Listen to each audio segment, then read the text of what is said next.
All right, y'all. So I'm back with another commentary. This time it's Flowers in the Attic, the origin. These twisted roots run deep.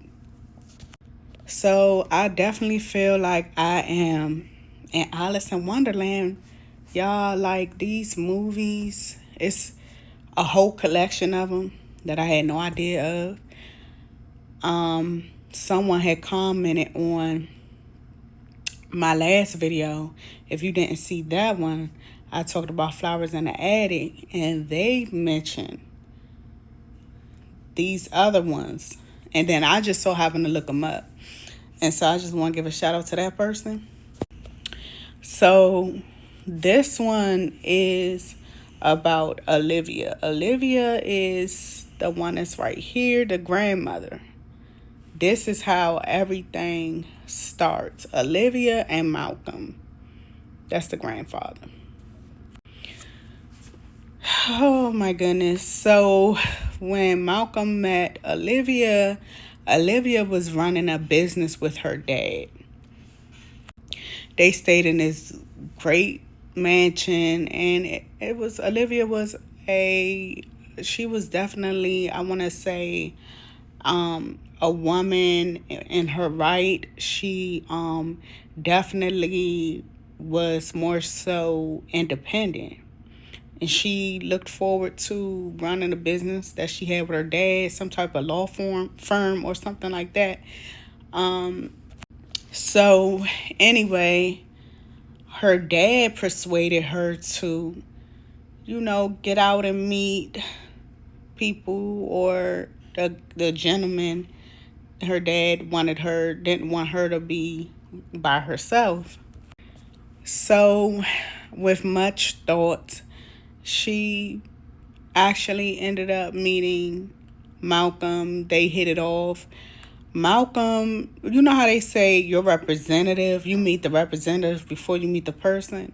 That's what she met with Malcolm. She met his representative. Once Malcolm proposed, they got married and everything like that, and he told her up front, he was like, yeah, you're not going to have to work. You're just going to have to manage the house, run the house. She ain't think nothing of it. Malcolm was like the perfect gentleman. He was sweet to her. She was in love with Malcolm. Malcolm came off as the most perfect, like, knight in shining armor type of guy. Oh my goodness. So you know how they say how like the rug will pull under you, like you see them for who they really are, y'all.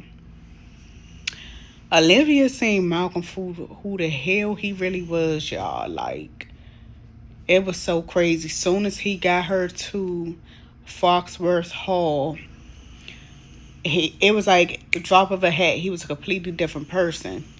So they're riding up, the driveway. They're on the horse and carriage riding up to the house. She's like, oh my gosh, it's so dark. I can't even like see like where I am or anything like that. He was like, you'll get used to it and all of this and all of that. So yeah, like when it was, my heart just felt for her, because I'm like, here she is thinking she met the man of her dreams. He was easy on the eyes. He was tall and dark, as some women like. And you know what I'm saying? She just was thinking, like, this is my husband. It's somebody I'm going to spend the rest of my life with. So he just flipped the script just like that. Like, he just turned into the person that he really was. He was holding back until he got her where he wanted her. So one day, the maid or whatever, Malcolm had left. Anyway, like, he wouldn't communicate with her. He wouldn't, it was like, he'd tell her, like, go to your room. Do you understand? He'd say stuff like that to her. Do you understand? Like, she his child and stuff like that. Like, it was never like endearing, like, hey babe, how are you? I love you. How was your day?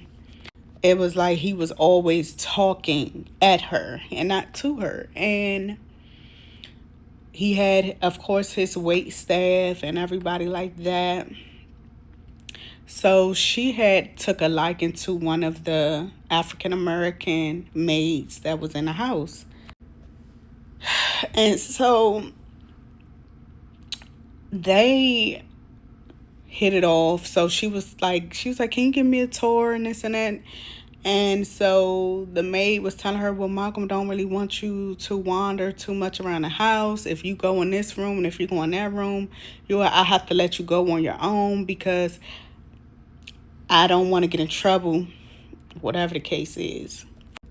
So she stumbles upon the room. She finds the room. She finds what looked like to be his mother room. And he was so devilish when he found out, because she would question him, she would challenge him, and he wasn't used to that. He did not appreciate that. And so once she started doing that to get him to open up, you know, he ain't had no other choice basically. So anyway, he opens up and he's like, okay, I'll show you my mother room, whatever the case.